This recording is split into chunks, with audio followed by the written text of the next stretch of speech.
Olá, mi carinhos, como estás? Por aqui, tá tudo bem? E eu espero que por aí também, que estejam todos muito bem. E hoje vamos para mais uma classe de la eletiva Espanglês, né? Então vamos descobrir o que a gente vai ver hoje, o que tem de novidade e o que vai acrescentar nesses nossos conhecimentos para aprender a interagir e, sobretudo, para poder escolher entre o inglês e o espanhol na avaliação que vocês vão fazer, que é o Enem, não é mesmo? Então, vamos iniciar aqui vendo os conteúdos aqui. E, professora, por que você colocou isso aqui na tela? O que vocês estão vendo aí? Tem uma imagem esquisita, tá gerando alguma estranheza em vocês? Em mim gerou, quando eu vi, né? Aí, de primeiro você olha, que bicho você vê? Você vê uma aranha, não é mesmo? Mas aí olha direitinho e tem dois animais aí misturados porque está se tratando de um falso amigo, é uma falsa imagem. Você olha, você vê a cabeça da coruja, mas aí de repente já é uma aranha. Porque hoje, no nosso encontro, nós vamos trabalhar os heterosemânticos. Vamos descobrir o que é isso de heterosemânticos, que palavras são essas, como é que no Enem esse conteúdo aparece. E também não é só no Enem não, como é que a gente vai usar esse conteúdo no nosso dia a dia, porque lembra das aulas anteriores? Vocês usam o espanhol nas linguagens digitais, nas interações, e também é a nossa realidade aqui em Rondônia, não é mesmo? Vira e mexe a gente está interagindo em espanhol ou com nossos hermanos bolivianos ou venezuelanos, não é mesmo? O que mais, professora, que a gente vai ver hoje? Está aqui na tela. Os heterosemânticos, que são os falsos amigos, e os em contextos de habla, e como vai cair isso no Enem. Agora eu quero que vocês fiquem muito atentos, porque no finalzinho eu vou dar uma dica. Na verdade, eu vou dar uma dica agora. Fiquem atentos, porque eu quero que vocês peguem esse modelo de entrevista, de conversação, e vocês vão reproduzir, tá? E a temática é falsos amigos. Portanto, fiquem atentos ao vídeo, assistam e já a gente volta aqui para conversar um pouco sobre ele. Olá, tudo bem? Existem algumas palavras em nosso vocabulário que são muito semelhantes na língua espanhola. No entanto, possuem significados totalmente diferentes. São os famosos falsos cognatos, que podem te confundir facilmente. Por isso, separamos algumas palavras e fomos às ruas saber se a população conhece o significado. Confere aí! O que você acha que significa em espanhol a palavra embaraçada? Embaraçada? Pessoa desastrada? Embaraçada? Não sei, realmente. Não, mas pra mim me lembra cabelo, embaraço de cabelo. Embaraçada é uma coisa que é enrolada, que está se misturando, né? Do meu ponto de vista é isso. Conosco sim, significa grávida. E a palavra esquisita? Esquisita? De esquisita. Esquisita é uma coisa normal, uma pessoa que é estranha, que não é normal que nem as outras, é diferente, é esquisita. Esquisita? Pra mim vem de pessoas esquisitas. Esquisita também significa quando a pessoa se refere a uma comida que seja muito gostosa. Deve ser esquisito. Alguém esquisito. E a palavra borrar? Borrar significa apagar. É um instrumento que se usa tanto na escola como com os meninos para apagar no papel, qualquer coisa escrita. Borrar é algo que você está seguindo a linha, por exemplo, escrevendo e treme e sai borrado. O meu ponto de vista é isso. Borrar, pra mim, é pintura. Quando se borra, quando se mistura, aí fica borrada. De borrado, maquiagem borrada, borrar. Errar? Pode ser isso? Não sei. E a palavra borracha? Borracha pra mim é borracha. Borracha. Bolacha? Eu acho que é isso. Borracha? Borracha. Borracha é que serve para apagar o borrado. A borracha serve para apagar, né? O borrado. Uma pessoa borracha é uma pessoa que consumiu, que está bebida, consumiu algum tipo de bebidas. E a palavra azar? Azar significa jogos da sorte, do azar da lotérica, assim significa. Assar. Quando se fala em assar, para mim é assar um frango, assar uma carne, pegar um sol. Aí fica assado. Algo relacionado ao assado, alguma coisa assim? De carne. Comida, assado, carne. Azar é aquele dia que o cara acorda, né? Não dá nada certo, né? Tudo acontece ao contrário do que ele é planejado e não tá com sorte, né? Tá com azar, não tá legal. Viu só como confunde mesmo? Agora fique atento que a professora vai explicar melhor sobre os falsos cognatos. Até mais! Gente, eu amo esse vídeo, porque tem eu não sei se vocês notaram, tem gente que fala assim com convicção, né? Tá borrado, borracha é borracha. E nem desconfia que ali estamos tratando dos falsos amigos. E o nome já diz, é aquela aranha com cara de coruja. Ou seja, a gente olha, acha que é algo, mas não é. A língua, né, hispânica e o português, a gente sabe que são línguas hermanas, contudo há palavras que são distintas. E professora, então fala aí o que é esse heterossemântico para a gente entender direitinho. São termos que existem nas duas línguas, ok? Contudo, eles podem ser palavras totalmente parecidas ou totalmente iguais, contudo, o sentido é diferente. E é isso que a gente vai aprender hoje e ler textos para descobrir como é que essas palavras aparecem. Vamos para a tela comigo? Vamos lá. Então, já assistimos e já vimos o ensaio ali dos falsos amigos, na entrevista o pessoal caindo nas pegadinhas, né? E é muito divertido. Mas a gente aqui na eletiva, a gente vai ficar sabendo o significado dessas palavras e não vamos cair nessas pegadinhas das duas línguas, tá? Então, professor, o que é heterossemânticos? Vamos começar pela nomenclatura. Hetero quer dizer o quê? Diferente, né? Hetero, diferente, esse prefixo vai trazer esse sentido. E semântico é o sentido da palavra. Então, são palavras que têm significado diferente nas línguas, né? Tanto em português e espanhol, vão diferenciar os sentidos nessas duas línguas. Então, vamos lá. Os heterossemânticos são palavras com grafia e ou pronúncia igual ou semelhante em português e espanhol, mas com significados completamente diferentes em ambas as línguas. É muito comum que se usem também os termos falsos amigos, porque a gente está nomeando essa aula como falsos amigos, né? Ou falsos cognatos. Cognato vem da palavra. Para classificá-las, todos os três termos são sinônimo. A gente sabe que sinônimos são, né, palavras diferentes que trazem o mesmo sentido. Como o espanhol e o português são línguas muito próximas, podem ocorrer algumas confusões quando se trata do uso dos heterossemânticos. A confusão que o pessoal fez ali no vídeo, né? Borracha de apagar. E teve um que foi ainda mais cara dura, que disse assim, é a borracha para apagar o borrado, né? Não bastou errar um significado da palavra em espanhol, que logo errar os dois. Então, vamos lá. A palavra borracha, que significa bêbado, ou a mesma palavra grasa, que significa gordura.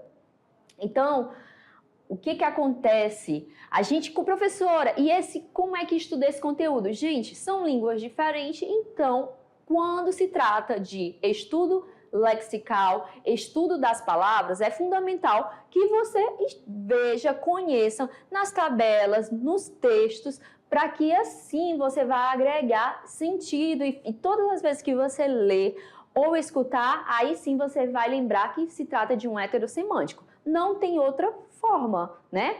A não ser a leitura e o uso, tá bom? Então aqui a gente tem alguns dos heterossemânticos.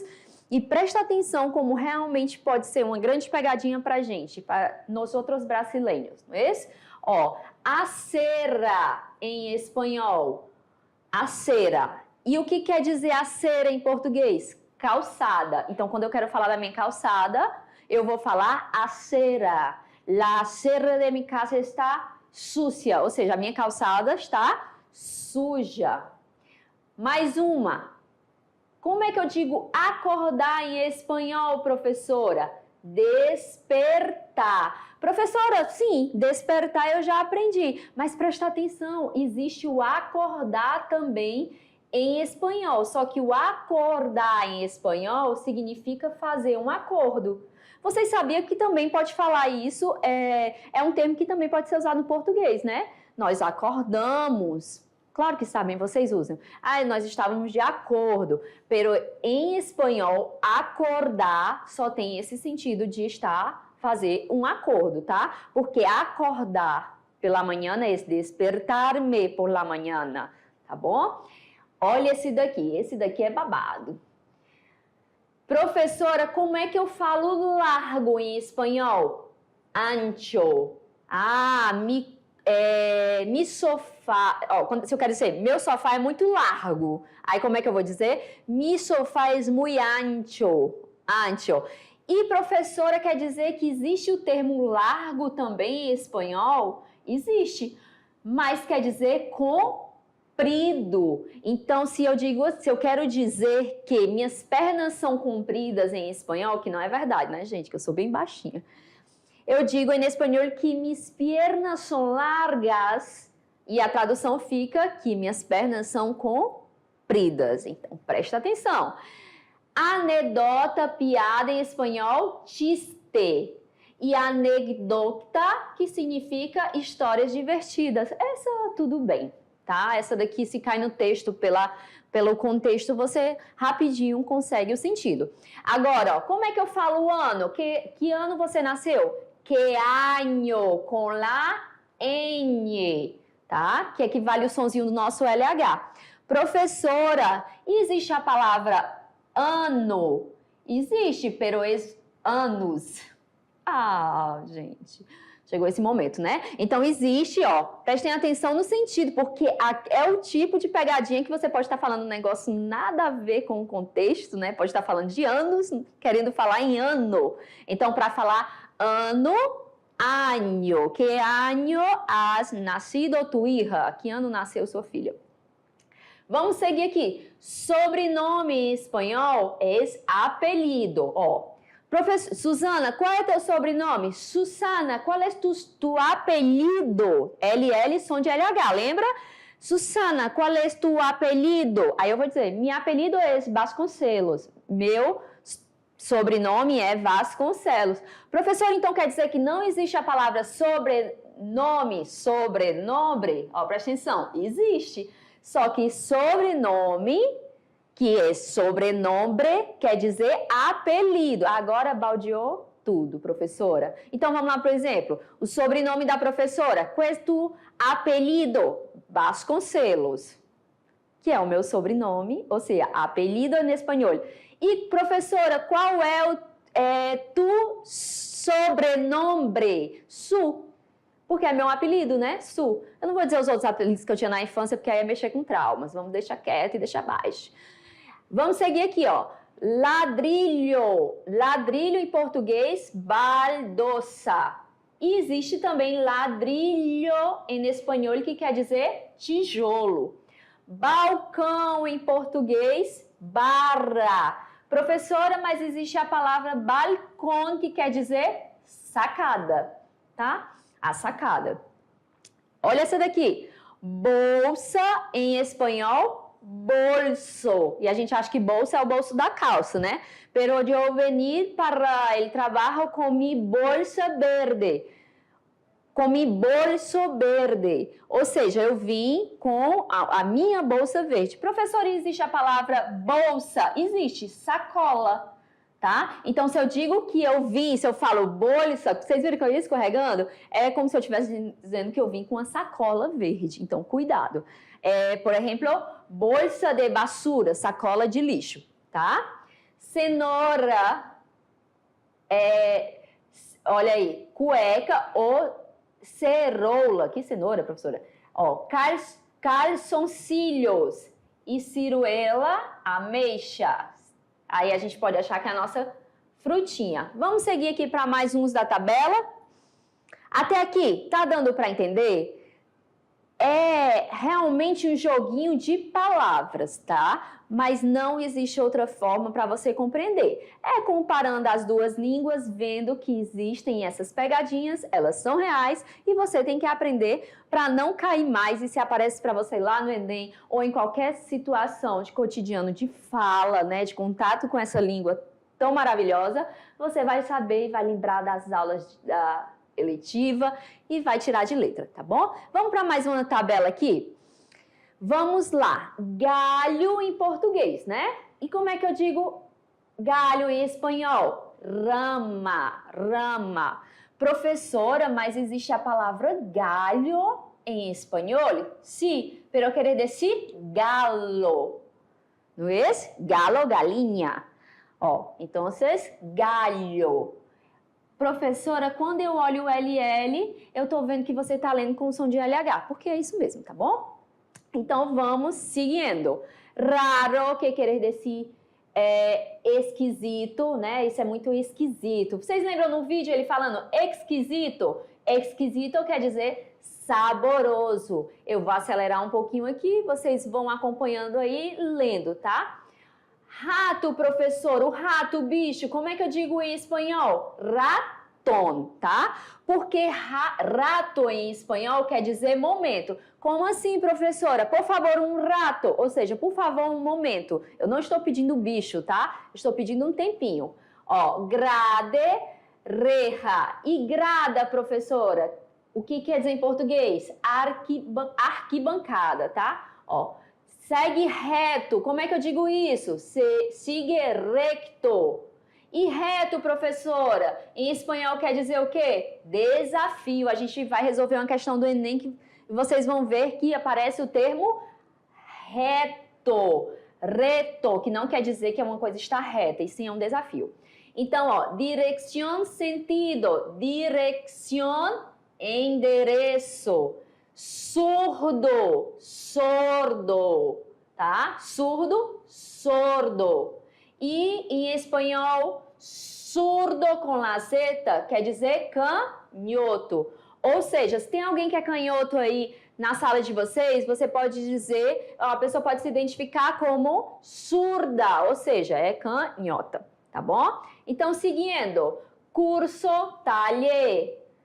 El taller de espanhol, é curso de espanhol. E oficina, professora, é o quê? Escritório. Estou estudando em minha oficina. Estofado, temos ligar, presta atenção nessa daqui, ó, ligar é telefonar, tá certo? Porque ligar em espanhol quer dizer paquerar. Então, imagina aí a confusão que pode ser gerada se você usar o termo errado. Mais um aqui, ó, vamos lá. Jogar é tirar e rugar é brincar, tá? Então, ontem, no nosso encontro 6, eu acredito que vocês rugaram, né? Porque vocês aprenderam lá os termos brincando. Férias é o que, professora? Vacaciones. Eu estou de vacaciones. E férias, professora? São as feiras, né? As feiras de fruta, tudo mais. Vago quer dizer o quê? Vazio. E vago, professora? Tem vago em espanhol? Tem. Vago. O que quer dizer? Vagabundo, preguiçoso. Eita, os termos. Seguindo, o último aqui, ó. Copos. Como é que eu digo copos em espanhol, professora? Mas retomando o sentido de português. Vasos. Essa frase não ficou legal. Vamos lá. Se eu quero um copo de água, eu vou pedir como? Me gustaria um vaso de água. Aí a pessoa vai entender que você quer um copo d'água, entende? Porque copos em espanhol é flocos. E aí? Vem aqui comigo. Digam pra mim, foi confuso? É um pouquinho, né?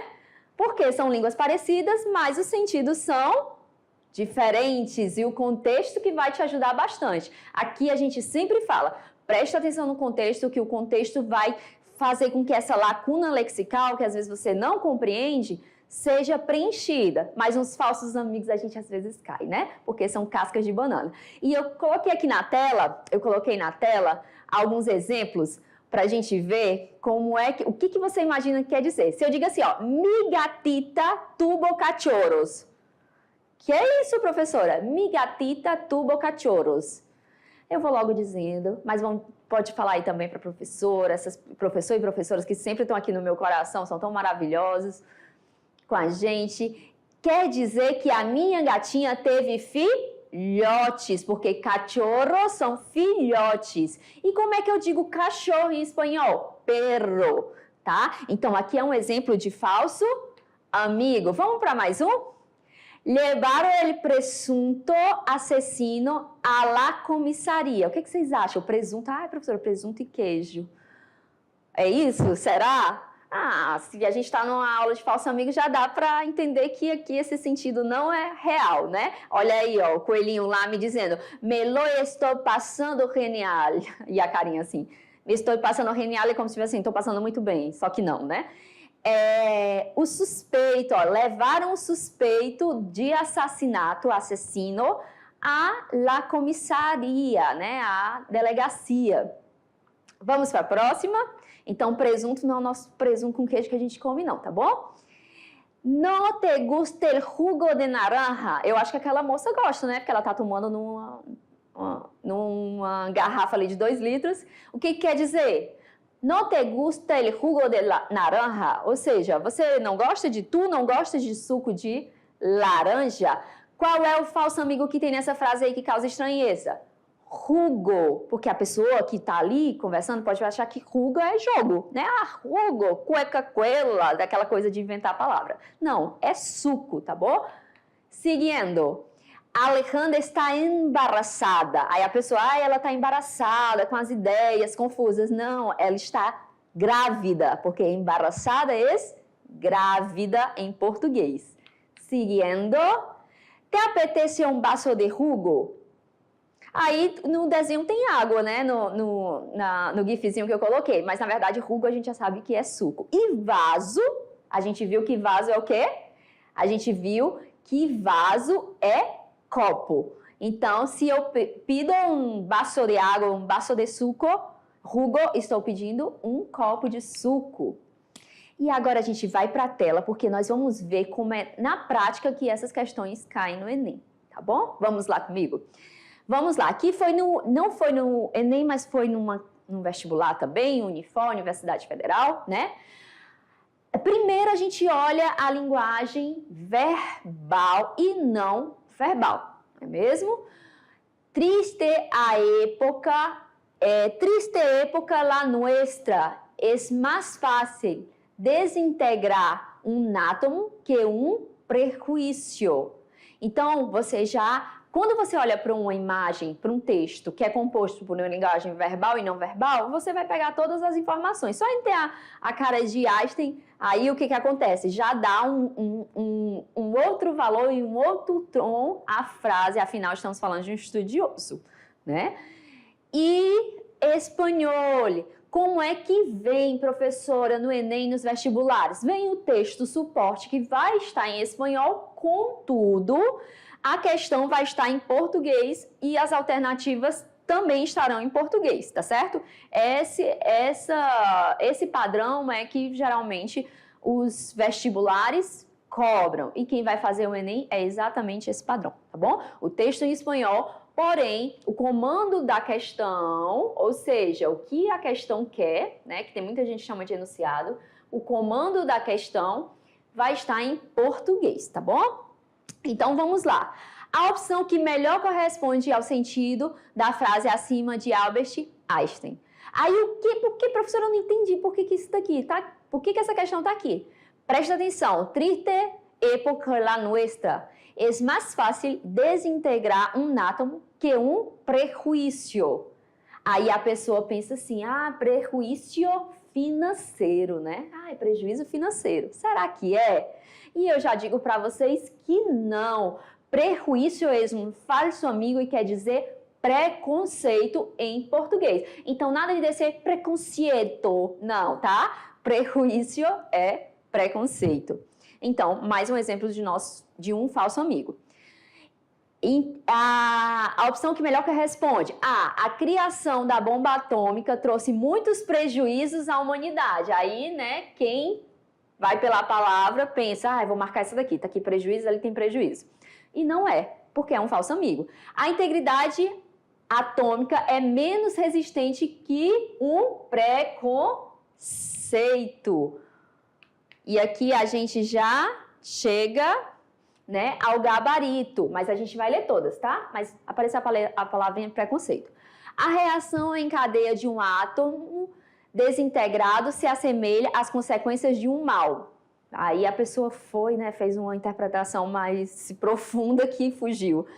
Um cientista atômico pode se ver prejudicado com a desintegração de sua equipe. Eita, também nada que ver.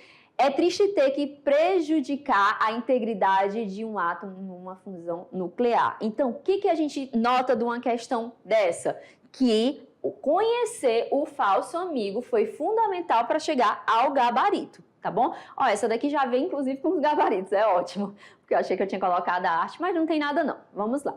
Próxima questão, envolvendo os falsos amigos. Aqui, mais uma vez, um texto com linguagem verbal e linguagem não verbal. Muitas vezes no Enem, quando vocês se depararem com personagens, com algumas personagens que vocês já conhecem, você já faz uma pré-leitura. Afinal, como você conhece o comportamento daquela personagem, vai ficar mais fácil. Será que é uma personagem que tem um comportamento mais crítico, menos crítico? Tudo isso te auxilia, tá? Vamos para a leitura do texto, então.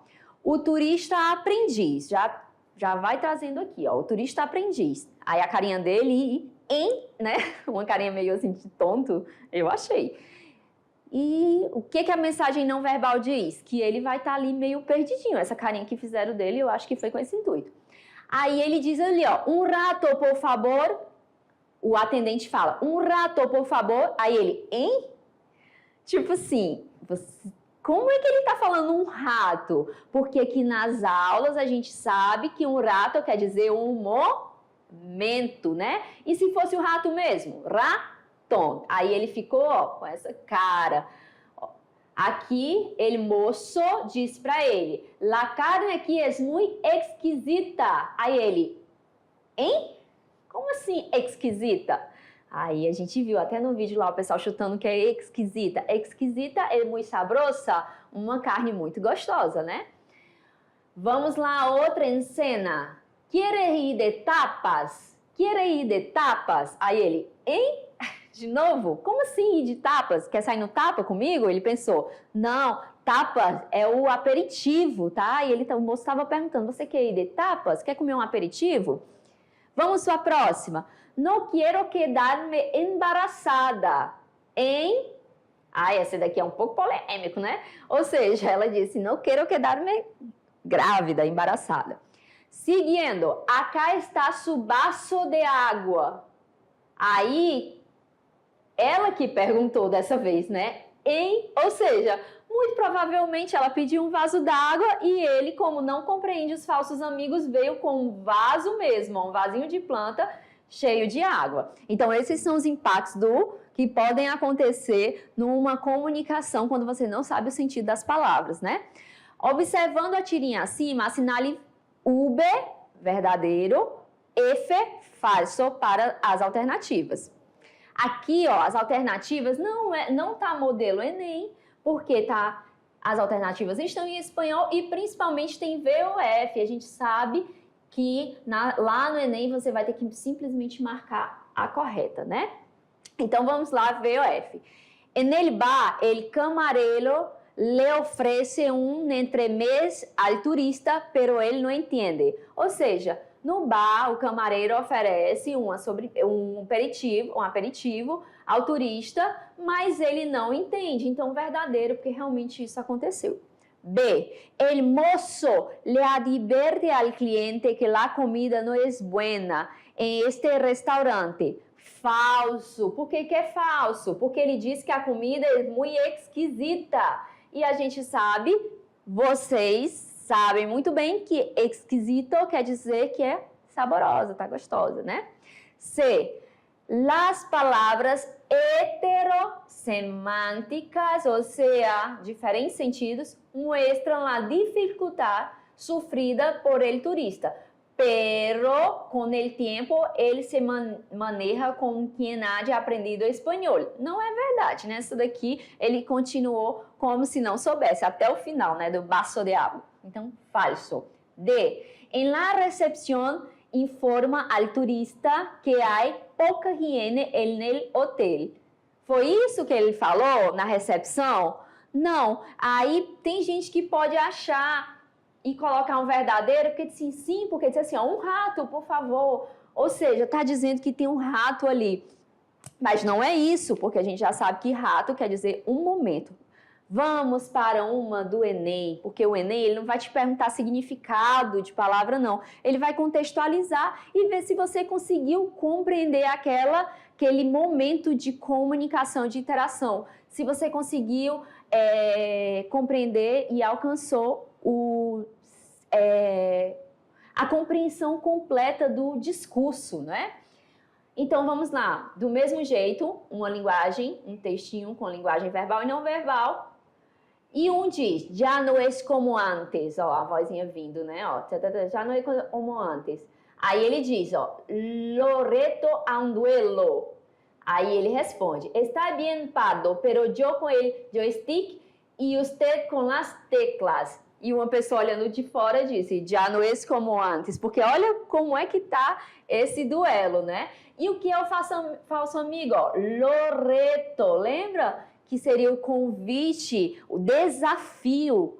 Reto não é reto de ser reto. Então, vamos lá. A charge invoca uma situação de disputa. Seu efeito humorístico reside no... Gente, isso geralmente cai, quando tem as tirinhas, eles perguntam muito sobre o efeito humorístico. A gente, quando é questionado sobre o efeito humorístico, você tem que entender que o humor também está numa quebra de expectativa, ok? Que pode sim você ter rido, ter achado engraçado ou não, mas existe um humor ali quando ele quebra a expectativa. Então, qual é o gabarito? Quando ela diz que uma sugestão de armas não convencionais para um duelo. Eu lembro a primeira vez que eu vi essa questão que eu fui tentar entender o que é joystick, que é aquele negocinho eu acho que é o controle do videogame. Não tenho certeza, mas tenho certeza que vocês sabem, tá? Então, vem aqui na tela comigo. Vem aqui comigo. E agora chegou o momento de mão na massa, sim? O que vocês vão preparar aí na sala com essa professora tão maravilhosa, ou com esse professor tão maravilhoso? Por que eu estou dizendo isso? Porque eles sempre estão ali interagindo com a gente, mandando fotinho de vocês, tirando as dúvidas e sendo muito eficientes, né, nessas nossas relações, que estamos distantes, mas estamos próximos também, ok? Então aí vocês vão retomar aquele vídeo e vocês vão reproduzi-los, ou seja, forma dupla ou forma grupo, escolham. Vocês vão ter um material aí onde eu coloquei algumas frases empregando os falsos amigos. Você pode escolher usar essas perguntas ou até mesmo pesquisar outras na internet. E o que vocês vão fazer? Vocês vão sair pela comunidade, pela aí é ótimo, sair pela comunidade escolar fazendo essas perguntas, né? Perguntando se o que você acha que é esquisito. Aí a pessoa vai dizer a tradução. Você vai fazer perguntas com falsos amigos. E eu tô ansiosa para ver esse resultado. Será que o pessoal daí sabe, né? Muita gente tem contato com espanhol. Será que o pessoal vai errar, vai acertar? Eu tô aqui aguardando. Então, unam-se, conversem, escolham as perguntas e saiam aí gravando e depois mandam material. O importante é a presença de todo mundo, o protagonismo, aprender se divertindo. É a proposta da eletiva, tá bom? Um beijo, hasta la próxima, carinhos, e eu me quedarei por aqui.